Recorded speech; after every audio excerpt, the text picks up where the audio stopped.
When we talk about movie jail, we usually talk about directors because, aside from producers, they're the ones in charge of how money gets spent on a movie. But actors and actresses can also be sent to movie jail, though their stints vary. Sometimes it could be temporary, as was the case for Robert Downey Jr., who, after multiple run-ins with the law and a period of studio mistrust, staged a dramatic comeback thanks to a little help from his friends. Or it can be nearly permanent, as was the case for Taylor Lautner, who, after arriving with a bang, was relegated to doing small roles because he overvalued his abilities and staying power. Eventually, even these roles dried up. Sometimes it's through no fault of their own, as was the case for Mira Sorvino, who lost out on opportunities because she stood up to Harvey Weinstein. There are usually two reasons that an actor might get sent to movie jail. The first is simple. It comes down to performance, either critical or commercial. If an actor has too many flops in a row, it's likely that the work dries up or they don't get their asking rate. It's rare that a single movie will end a career, though it does happen. In these cases, the actor will be relegated to doing indies or moved to doing TV. In some cases, the actor might be having trouble behind the scenes that influences their performance or movie choice. It could be substance abuse, financial issues, general assholery, or something similar. The second reason is far more insidious: sabotage and politics. And I'm not talking about low-stakes drama like some minor argument either. I'm talking Harvey Weinstein or Alfred Hitchcock are forcing you to sleep with them or else kind of stuff, which is what happened to Mira Sorvino and Tippi Hedren, or racism as was experienced by Ke Huy Quan, or a mix of sexual abuse and personal injuries like what happened with Brendan Fraser. Quan and Fraser were lucky enough to experience a comeback in recent years, but they're the lucky few. So many of these actors don't have a groundswell of support and are relegated to doing small roles or having to change their career paths altogether. Whatever the reason, there are usually one of four outcomes that can happen. The first is that the actor is unable to get theatrical features and have to do smaller movies and slash their pay. The second is that the actor is unable to get any movies, or they're few and far between, and they need to start doing TV. The third is that the actor can't get any work whatsoever and leaves the screen or the industry altogether.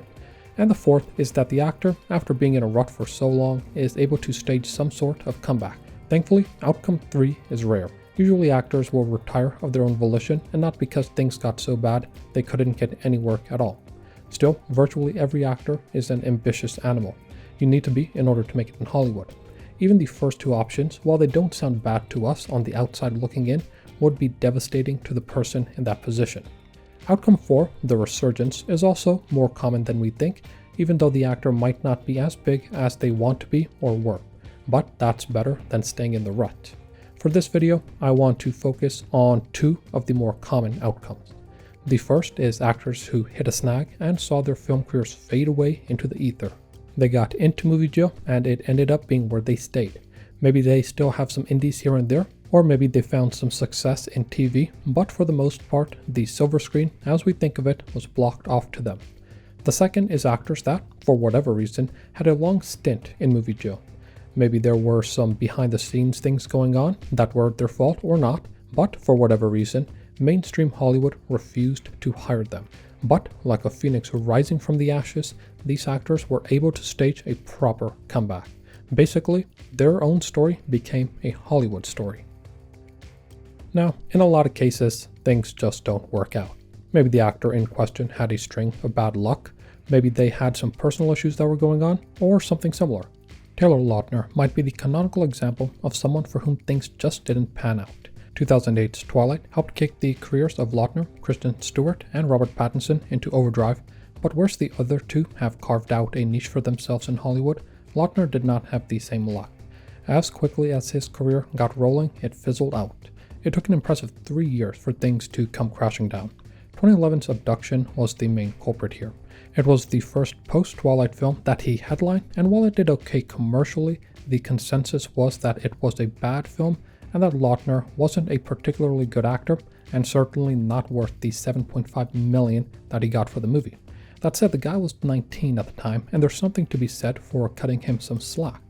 And maybe that would have been the case if every other movie that he headlined after Abduction also wasn't a critical and commercial failure, which, unfortunately, they were.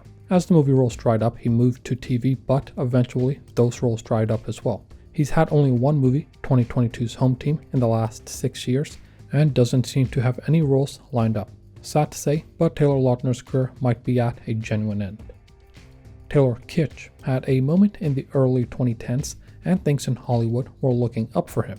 He got his start in 2006's John Tucker Must Die, but two brutal flops in 2012 all but destroyed his film career. The first was John Carter, based on A Princess of Mars by Edgar Rice Burroughs, which made $284 million on its staggering $350 million budget. The second was Battleship, based on the board game, which made $303 million on a $220 million budget. His third 2012 movie, Saddest, was a lot cheaper but also flopped. Kitsch had exactly one more good movie left in him, 2013's Lone Survivor, after which his movie career slowly fizzled out, though he's been more active on the TV side. His last movie was 2019's 21 Bridges, a critical disappointment and commercial flop. As an aside, that makes three Taylors, Taylor Lautner, Taylor Kitsch, and Taylor Swift, that all had huge movie bombs in the 2010s. Is there more to this? No, probably not, but it is amusing. Kitsch's John Carter co-star, Lynn Collins, who played Dejah Thoris, suffered roughly the same fate thanks to John Carter, after which the movie roles all but dried up and she moved to doing TV. As an aside, I actually enjoyed John Carter and saw it when it came out. The movie was unfairly maligned, and while it shouldn't have been as expensive as it was a solid, enjoyable movie, and I think Kitsch and Collins both did a good job in it.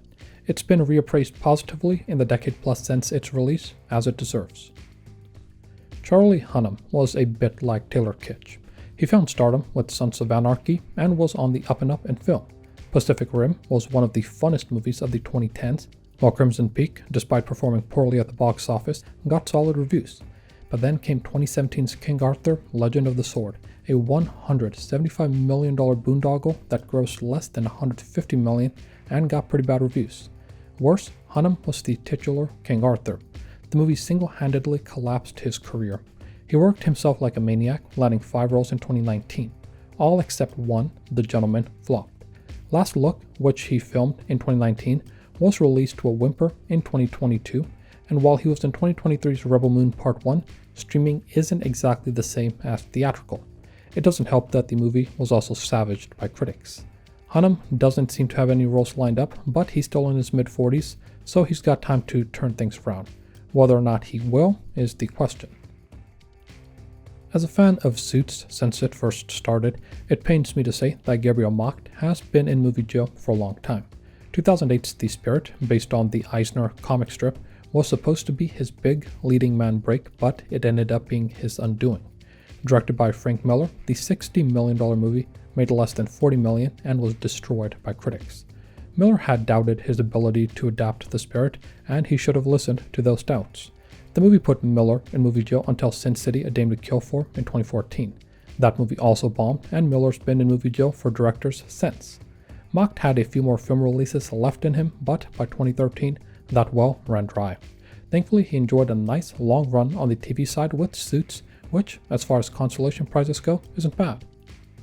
Jake Lloyd, who played a young Anakin Skywalker in Star Wars: The Phantom Menace, unfortunately, suffered intensely from the role. The prequels were severely maligned at the time, and, unsatisfied with simple criticism, people decided to really go after the actors. The internet was still in its infancy at the time, so the blame really falls on the media, and the 2000s Hollywood press was pretty harsh on the kid, though his family shielded him from it as best as they could. After Phantom Menace, he only had a couple more movies left in him before he left the industry altogether. Unfortunately, as he aged, Lloyd's mental health deteriorated. He began having hallucinations and would eventually be diagnosed with paranoid schizophrenia. Adding to that, he had anosognosia, a quote, neurological condition in which the patient is unaware of their neurological deficit or psychiatric condition, end quote. Basically, he didn't believe that he was schizophrenic, and so he also refused the medication that would help him, which led to several run-ins with the law. In March of 2023, he suffered a psychotic break and turned his car off in the middle lane of a 3-lane highway. He was eventually sentenced to 18 months at a psychiatric facility and, according to his mother, is doing better now. Hayden Christensen, who played the older Anakin in Attack of the Clones and Revenge of the Sith, didn't see his career necessarily fall apart, as much as he was unable to successfully capitalize on Star Wars' success. Most of his post-Star Wars film work was negatively reviewed or commercially unsuccessful, and oftentimes both.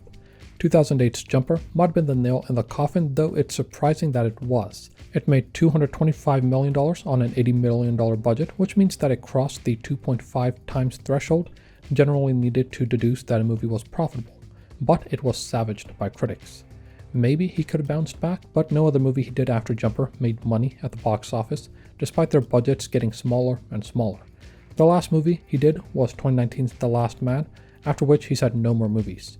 That said, he has experienced something of a revival on TV as a part of multiple Star Wars shows on Disney+. Perhaps a movie revival might not be that far off. Before any of these actors came on the scene though, we had Elizabeth Berkley. Thanks to the TV show Saved by the Bell, Berkley was pretty much a household name.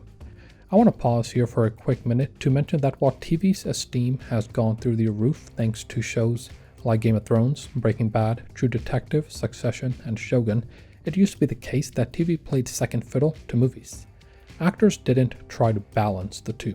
Once they made the transition to doing movies, they stayed there unless they were doing press, appearing on SNL, or something similar. Berkley wanted to do the same, and 1995's Showgirls, directed by Paul Verhoeven, was supposed to be her big break.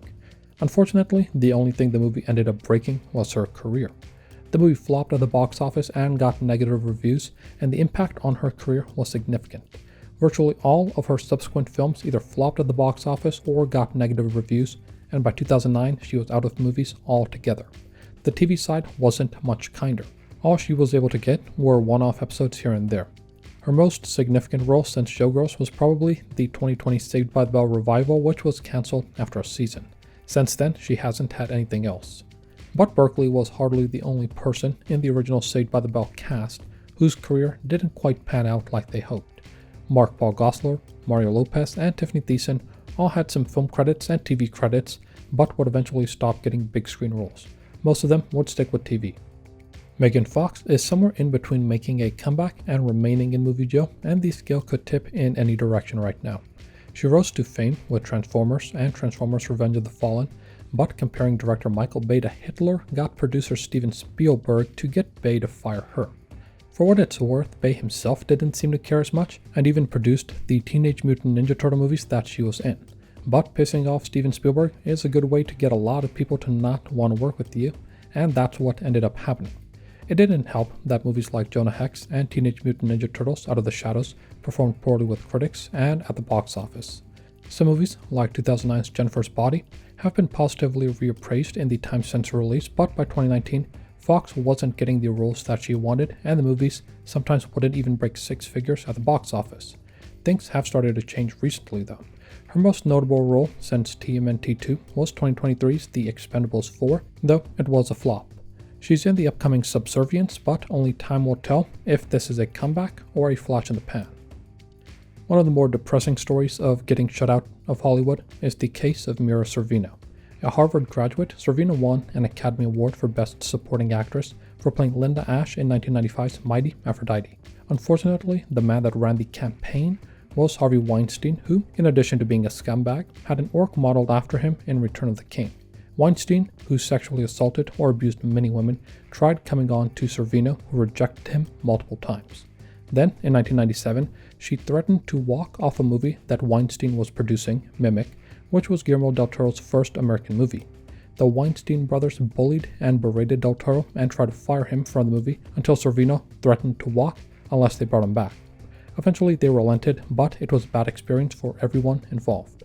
Of it, del Toro said, quote, "My first American experience was almost my last because it was with the Weinsteins and Miramax.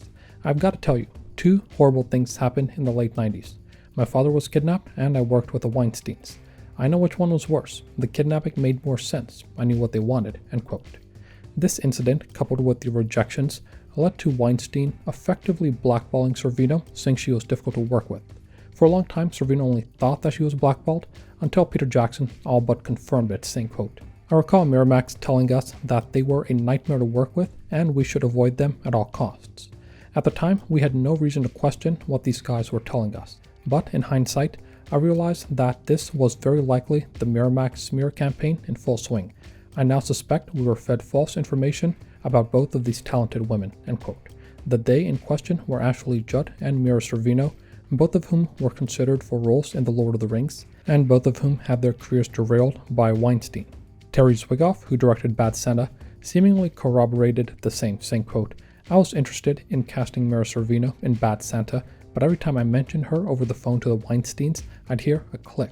What type of person just hangs up on you like that? I guess we all know what type of person now. I'm really sorry, Mira, end quote. Sorvino was relegated to doing small indie movies, and it wasn't until 2023's Sound of Freedom, 26 years after Mimic, that Sorvino had a genuine hit on her hands. The story of Sorvino is depressingly common, and she wasn't the only woman who had her career disrupted by Harvey Weinstein. There was Ashley Judd, Annabella Sciorra, Rose McGowan, Daryl Hannah, Rosanna Arquette, Sophie Dix, and more. None of the women stopped working, but were severely limited in the roles they could get. They had their ambitions destroyed, all for nothing. One hopes that Sorvino and others like her are able to make a comeback, as so many other actors have been able to. The canonical case of a resurgent actor is easily Robert Downey Jr., and his career is wild enough that someone will eventually turn it into a biopic. He started pretty young, thanks to his dad, but the seeds of his destruction were also planted pretty young, again thanks to his dad. Robert Downey Sr. introduced his son to marijuana when he was 6 and coke when he was 8, as he told Marlo Stern during an interview with the Daily Beast in 2014. Downey was hooked at a young age, but he says that 1987's Less Than Zero was the negative turning point.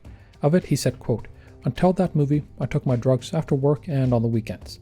Maybe I turned up hungover on set, but no more so than the stuntman. That changed on Less Than Zero, end quote. He played an addict that he said was an exaggeration of him until he became an exaggeration of his character. While it took a while for his career to suffer, by 1996, he had started having run-ins with the law. He was caught speeding with heroin, crack, and cocaine, as well as a gun. A month after that was the Goldilocks incident, where Downey, drugged out of his mind, entered his neighbor's home through an unlocked front door and fell asleep in an empty bed. A judge sentenced him to rehab, but while in the program, quote, dressed in a Hawaiian shirt and hospital pants, Downey escapes from the rehab center through a window, then hitchhikes to a friend's Malibu home. He is recaptured 4 hours later and held at Los Angeles County Men's Central Jail for 9 days, end quote. On it went, in and out of rehab and jail, until, finally, he was sentenced to 3 years at Corcoran State, of which he served 1. But once he got out, all the offers had dried up and no one wanted to cast him because he was too much of a liability. 2 things helped him back on his feet. The first was his wife, Susan Downey, who helped him get and stay sober by 2003. The other was Mel Gibson, who extended the hand of friendship to Downey and decided to pay for his actor's insurance out of pocket. Downey, no doubt not wanting to waste the money his friend had spent, was on his best behavior for 2003's The Singing Detective, which showed studios he could behave. He slowly got more and more work like Gothica and Kiss Kiss Bang Bang, though producers would withhold part of his salary until after the movies were done. Inch by inch, he crept out of movie jail until 2008's Iron Man changed his life.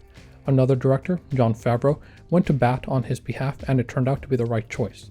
The MCU kept Downey busy for a decade, and his recent Academy Award win shows that almost anyone can bounce back, even if they're almost bankrupt and literally in jail. Honestly, the real lesson here is, as corny as it sounds, the importance and the power of friendship. But that's for another video. Another infamous case of movie stardom to movie jail and back is Nicolas Cage, though instead of a substance abuse problem, Nick Cage had a massive spending problem. He had his highs and lows in his early career, as so many actors do, but by the mid-2000s he was riding high as an action star and later as a franchise star. He was even one of the highest paid actors in Hollywood, but Cage spent the money as soon as it came in, buying multiple properties, cars, islands, castles, and even a stolen dinosaur skull that had to be returned to Mongolia. By 2009, he had gotten into trouble with the IRS, and thanks to alleged financial mismanagement by his money manager, Cage apparently had less than he thought he did. A few flops and disappointments, like The Sorcerer's Apprentice and Spirit of Vengeance, didn't do his career much help, but all they really did was reduce the paycheck, not put him out of work. But he really needed the money. Cage didn't go to movie jail so much as he did good movie jail. In fact, the 2010s were some of his most prolific. He just wasn't doing much Hollywood work. Rather, he was doing quick movies that paid well and didn't require his presence for too long.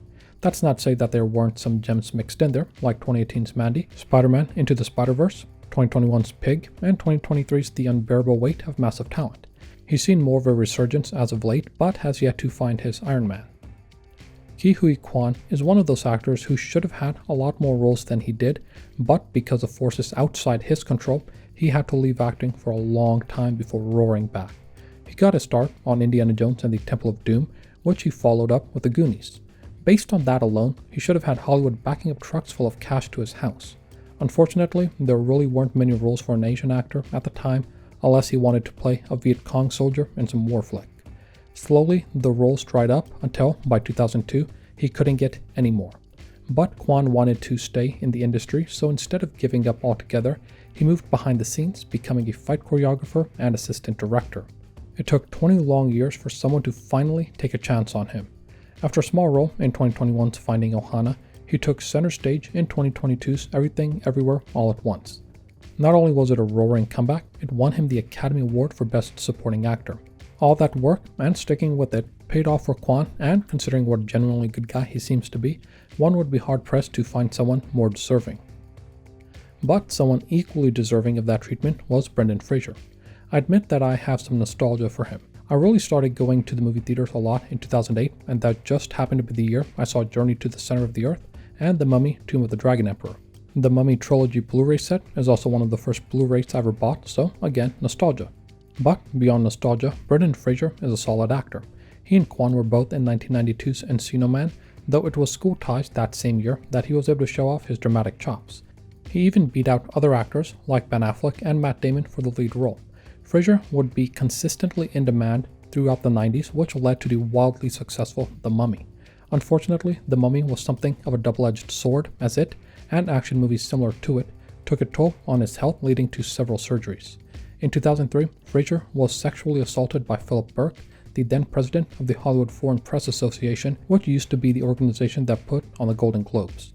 The injuries, the assault, financial issues from a divorce, depression, and a few flops meant that his career began to falter, with a long gap between 2014 and 2019 where he had no movies. But then, like with the Daniels and Quan, Darren Aronofsky decided to take a risk on Fraser and cast him in 2022's The Whale. The movie was a commercial success, and Fraser's performance won critical acclaim, as well as a very well-deserved Academy Award for Best Actor. Now, like Quan, he seems to be on the up and up. Winona Ryder also found herself in movie jail at one point thanks to being uninsurable, similar to RDJ. She found success in the 80s and 90s and even cinched 2 Academy Award nominations in 1994 and 95.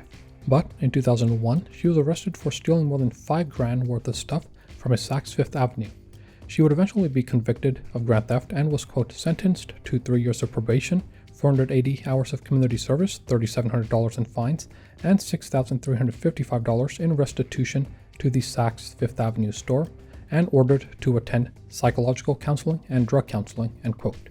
The fallout was immediate and, honestly, a bit of an overreaction. Woody Allen, who won both RDJ and Ryder in 2003's Melinda and Melinda, said, quote, I couldn't get insurance on them. We couldn't get bonded. The completion bonding companies would not bond the picture unless we could insure them, end quote. She couldn't get insured for any movie, and of it, she said, quote, a lot of people had the perception that I just disappeared in the 2000s. And I did, but only from that world. I appeared elsewhere, I promise you. I was transformed into doing stuff I really wanted to do. It was a great awakening, it just wasn't in the public eye, end quote.